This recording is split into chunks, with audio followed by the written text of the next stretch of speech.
It's hard to hope, hard to cope with crisis. But while we might be all alone, we've never been more tightly tethered, because we'll only weather this unknown together. So we get to work. We mend, we don't break even when we bend. Somewhere, another mom pays her bills. Somewhere, another child eats his fill. We were the world's neighbors, making our communities brighter, greater, fighting for every person in the neighborhood. We, the coming of the common good, so dare to care, to be hope-sighted. We're never divided, for when we live to give, we always live united. They're sending messages. Okay. I'm not going to watch it. Ladies and gentlemen, please welcome David Kennedy, President and CEO, Valley United Way. Good morning, Valley. Thank you for being with us. Wasn't that an amazing and moving video? No, it was amazing that it was produced 6 months before Amanda Gorman spoke at President Biden's inauguration. She nails it, because United Way is all about calling us as individuals and as a community to live united. The past year has been transformative. None of us is the same as we were 14 or 15 months ago. Our worldviews have changed. Our communities changed. And not just because of COVID-19, but because of so many social events. But it's still way too early to tell how we have been transformed. Each of us is on a journey, and we're all discovering what that magical word normal means.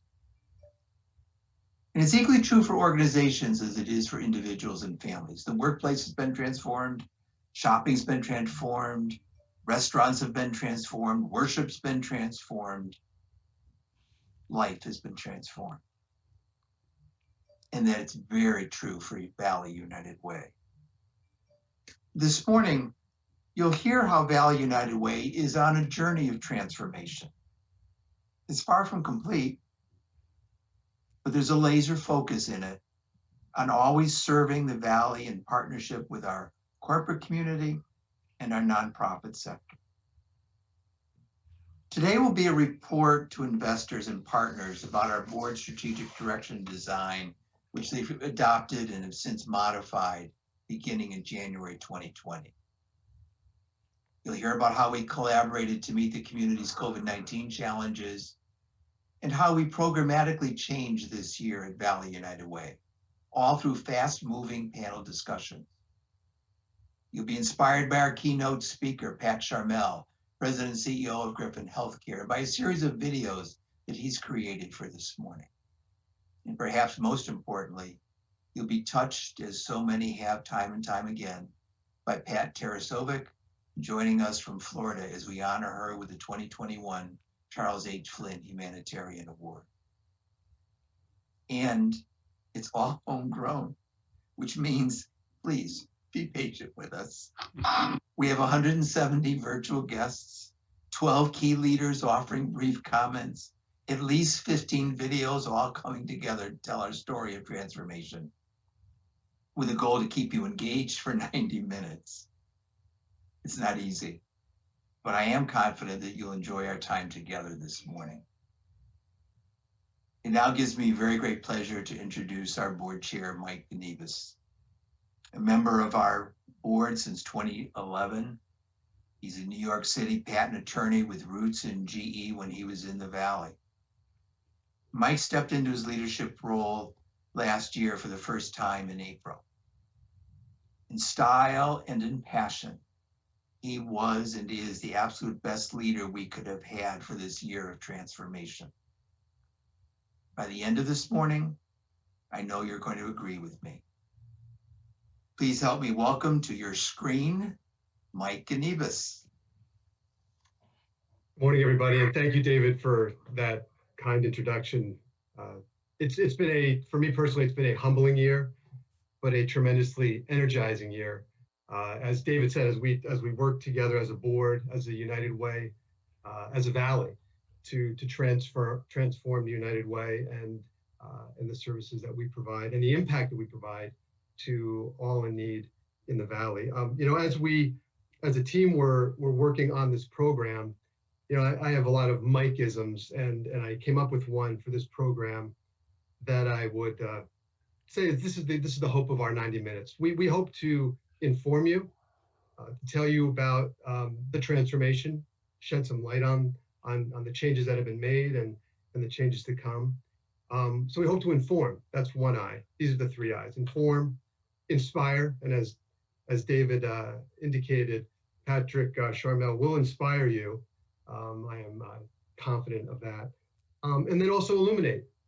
And Pat Tarasovic, who's been a beacon of volunteerism, humility, giving over many years, I'm sure will illuminate all when she is honored this morning. So again, we hope you enjoy the program. I think it's a special 90 minutes together, and I look forward to being with you during the course of the time. Before we jump in, a commercial announcement. I want to thank our sponsors who are, their logos are displayed on the screen now, for all of you making this program possible. And with particular thanks to our diamond sponsors, Pitney Bowes, Ian Bank Foundation, and RD Cinto for their generous contributions to the United Way, to this program. So this is the Inform segment of the program. And I just wanted to share a couple of my thoughts with you about the activity on the board, and again, the progress we've made on the transformation that David alluded to in his opening remarks. As David mentioned, I'm going to take one step backwards to take multiple steps forward. But as David mentioned, the board adopted a strategic direction in early 2020. And in order, and Karen Stockler, who will follow me, our vice chair, will provide a little bit more light and detail around that. But what we realized as a United Way, in order to get to greatness, we needed to strengthen up the foundation of the operation, of the organization, of the Valley United Way. And really there were three general ways we approached that. One was transparency. One of my mantras for my GE days is feedback is a gift. And to me, there's no better way to get great with good velocity than to get feedback from partners. And so David and I and board members and all met individually with members of the Valley, met with partner agencies, met with corporate sponsors and donors to find out how we could do better. And we took that feedback to heart, and we did change the way we partnered, frankly, to build that stronger foundation. So one part of it was transparency, communication, and listening. The second was really on the fundraising side. We needed to get stronger, get more contemporary in our fundraising capabilities and the way we approached fundraising.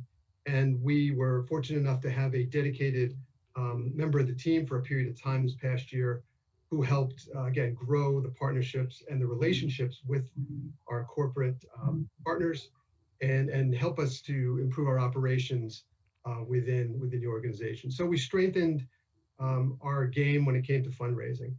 And lastly is really on the operations side. One change that we made is the creation of a diversity, equity, and inclusion task force committee. You'll hear more about that later. We've also strengthened our committee structure, our governance committee, modified bylaws, among other things. And we're looking forward to creating an allocations committee as we go forward. So it was really about listening better. It was about getting better at fundraising, and it was about getting better at operations to be a better partner. And as David said, again, in his opening remarks, to be laser focused all towards maximizing our impact in the Valley. And we're on that journey. We still have a lot of the 26.2 marathon miles to go, but we're in the race, and we're towards the front of the pack. And that's a good thing. That's a good thing. So Going forward, we'll continue to work on making sure that our structure is, again, contemporary, and it's a structure that's going to maximize the benefit in the Valley, and we'll be working on fundraising and improving that as well. So more to come, but that's a little bit of the journey we've been on this year as a board and as a Valley United Way. With that, I would, one other point I would like to make real quickly, and I'll turn it over to Karen. Our board has changed. We have some folks leaving and some joining. I want to say a big thank you to Marianne Miskowitz, who is works for Better Packages, and Michael Wilson, who's the superintendent of Seymour Schools. Did a phenomenal job, really tireless efforts on the board. I thank you on behalf of the board and the community for your efforts there. And I want to welcome Cheryl Amiconi, who is a Senior Manager of Sales Finance at Edgewell. I want to welcome Carolyn Catania, who is a Manager of Annuity Contracts and Prospectus Management at Prudential Financial. I want to welcome Justin Vescovi, who's a Vice President Market Manager at People's United. And I want to also welcome Joe Baccio, who's a Superintendent of Ansonia Schools. I had 15-minute conversations scheduled with each of them. They went 30. That's an indication of the energy, the passion, and the talent that they bring to the board. So I'm excited about the coming days and years ahead working with all of them. With that, I have the pleasure of introducing Karen Stockla, who's Vice President, Corporate Compliance and Chief Compliance Officer of Enabling Solutions at Prudential Financial. She's also, in her spare time, also Board Vice Chair and leader of our Resource Development Committee, and also a member of our Executive Committee. So with that, I'll turn it over to Karen. Good morning, everyone. It's a pleasure to be here. And as Mike said, I'm going to talk about the strategic plan. So in late 2019, by a generous grant from the Valley Community Foundation, the board and the Valley United Way did some strategic work. And what we found is what many companies find. We had, our role had become unclear. We had mission drift. We had not distinguished ourselves enough. And so as Mike alluded, we really took a hard look at what is the United Way here for? What's our role? And what should our strategic direction be going forward? We did a listening tour with community, with agencies, with leaders, and we have come back stronger and ready to focus and deliver. And what we are focused on is being the bridge between corporations and the agencies, being the team that helps to illuminate where the money is needed most and facilitating that. So one of the things we are reconsidering is the programs that we used to run. And the programs are very successful in the community, but maybe the United Way wasn't the right one to run those programs. So we're looking for the right partner agencies to run those. And I'll give you an example. Grow Your Own, the gardens, the community gardens that had such success and thousands of pounds of food. We have transitioned that to be led by Mazzaro Community Farm. And we think that's the right owner of that. We still support the programs. We'll be thoughtful in how we transition, and some will remain. But we will really focus on engaging the corporate sector to raise the needed funds, to support our community, and to, which we already started with, and I'll say it again, strengthen families, helping people in crisis, and preparing youth to succeed. Our direction is to improve lives by mobilizing the caring power of our community. And we are dedicated to that. And so thank you again for joining us. And I'd like to turn it over now to the treasurer of the board, Greg DeStefano, who will give a financial report. Thank you, Karen. Good morning, everyone. From a finance perspective, we experienced a year of upheaval. We have worked hard to stabilize the organization, and it looks like we'll hit our campaign target of $500,000 for fiscal year ending June 30, 2021. We expect to increase our campaign by 20% for June 30, 2022 by increasing our investment in resource development. These campaign dollars are critical for us as the needs of the Valley are growing. Our plan is to keep our funding level for June 30, 2022. And of course, we're always looking for ways to cut costs and operate more efficiently. I would like to thank David and the Valley United Way staff for their hard work during these trying times. It has not been easy. I'd also like to say congratulations to Pat Tarasovich for winning the Flynn Award. Now we will hear some comments from Jeff Bruner, CEO of Iroquois Gas, and Rod Little, CEO of Edgewell Personal Care. Thank you. Iroquois has been proudly supporting the Valley United Way for 28 years. We strongly believe in the critical role its organizations play in preparing youth to succeed, strengthening families, and helping people in crisis. COVID-19 has created hardships for many within our community, and we know that the needs of Valley United Way partner agencies has also increased because of the pandemic. We felt that it was our responsibility to step up and do more for our community.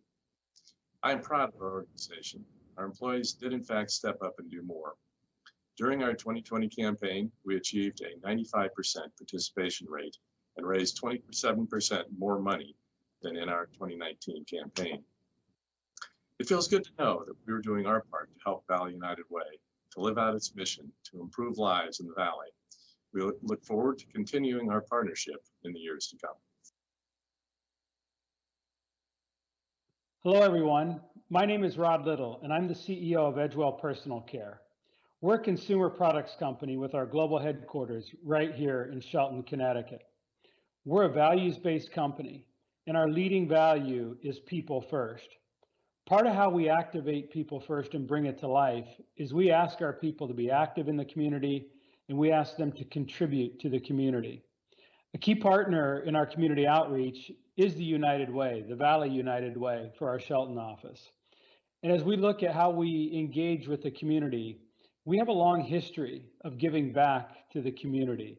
As the #1 donor to the Valley United Way, not only are our people generous, but our participation rates are high.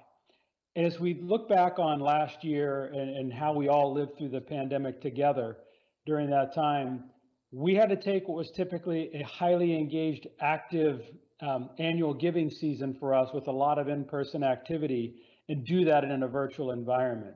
Our team did that very well. And what was encouraging for us is to see the generosity of our team still coming through despite being virtual and despite people just having questions about their own future. Our Edgewell team was no different than everyone around us as we worked through the issues of last year. So as we look to the future, we're excited about exiting the pandemic. We're excited about our own prospects as a company, and we're even more excited about the partnership with the Valley United Way and things we can do together moving forward. Thank you.